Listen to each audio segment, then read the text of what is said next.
Our ciders are fairly unique, especially within Connecticut, in that we are one of only a few farm cideries in the state. So what that means is that we are growing all of our own apples, we're pressing those into sweet cider, and then producing the final product, our hard cider. One of the other things that sets us apart is the style of yeast, the specific strains of yeast that we are using to ferment. Any type of yeast, bread yeast, beer yeast, wine yeast, any type of yeast will produce alcohol. But each one of those microorganisms is going to behave a little bit differently and do different things to what you're adding it to. And so we're using a premium cider-specific yeast strain from Y Yeast Laboratories out in Oregon.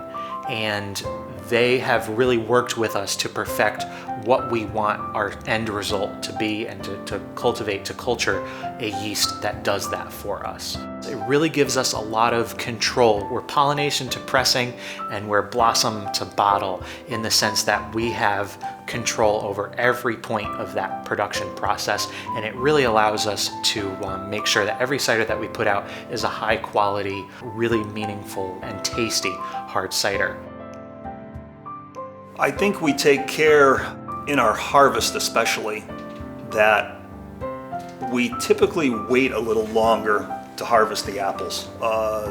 Today in the commercial world, everything is being pushed faster and faster and faster, and I think sometimes apples aren't quite ready, but the retail market just wants to push them along to get the sale. So in a lot of cases we let them stay on the tree a little bit longer. They can build up the sugar level a little bit more. And again, we do use a proprietary yeast in the product that we're making, and I think this just changes us from the other cider makers. We have also come up with a proprietary blend of which we try to adhere to. It's a recipe that we basically follow, that we have come up with over the years through a tremendous amount of experimentation. And we try to hold to that so that the customer comes in and they get a bottle or a glass of cider, and we hope that that bottle or that glass that they purchase today will be the same next year. What I think also sets us apart is some of the fun, different flavors that we do.